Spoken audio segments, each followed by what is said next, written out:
রাজশাহীতে বন্ধুদের সাথে গোসলে নেমে পুকুরে ডুবে আরাফাত নামে ১৩ বছরের এক মাদ্রাসা শিক্ষার্থীর মৃত্যু হয়েছে। শনিবার দুপুরে মহানগরীর কাদিরগঞ্জ এলাকার বাইতুল আমান আহলে হাদিস জামে মসজিদ সংলগ্ন পুকুরে এই দুর্ঘটনা ঘটে। আরাফাত হেতেমখা এলাকার রওজাতুস সালেহিন হাফেজিয়া মাদ্রাসার হেফজ বিভাগের শিক্ষার্থী ছিলেন। আরাফাত বানেশ্বর কারিগরপাড়া এলাকার আখতার হোসেনের ছেলে। সে ৩ থেকে ৪ মাস আগে মাদ্রাসাটিতে ভর্তি হন। মাদ্রাসার শিক্ষক ও প্রত্যক্ষদর্শীরা জানান, দুপুরে একজন শিক্ষকের তত্ত্বাবধানে আরাফাত সহ ২০ থেকে ২৫ জন শিক্ষার্থী গোসলে নামেন। এক পর্যায়ে আরাফাতকে দেখতে না পেয়ে শুরু হয় খোঁজাখুঁজি। পরে ফায়ার সার্ভিসকে খবর দেওয়া হলে তাকে উদ্ধার করে রাজশাহী মেডিকেল কলেজ হাসপাতালে পাঠানো হয়। সেখানে চিকিৎসকরা তাকে মৃত ঘোষণা করেন। তখন ছেলেটাকে তুললো, তখন দেখলাম যে ছেলেটা হাত পা জড়ো করে গাড়ির মধ্যে তুললো।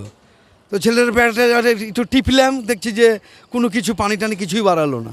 শ্যাম্পু গোসল করার জন্য শ্যাম্পু ধরেছিল। ওরা খেলাধুলা করে এসে গোসল করে, এখানে গোসল টোসল করে তখন দেখা যাচ্ছে যে আবার হয়তো ছেলেপিলেরা বকাবকি করলে উঠে যায়। আরাফাত সাঁতার জানত বলে শিক্ষকদের জানিয়েছিলেন, তবে তারা এখন জানতে পেরেছেন সে সাঁতার জানত না। এদিকে বিকেলে রামেক হাসপাতাল থেকে নিহতের স্বজন, সহপাঠী ও শিক্ষকরা মরদেহ নিয়ে গ্রামের বাড়ির উদ্দেশ্যে রওনা দেন। সেখানে রাত ৯টার দিকে জানাজার নামাজ শেষে দাফন করা হয়। আতিকুর রহমান মওদুদ, পদ্মা নিউজ, রাজশাহী।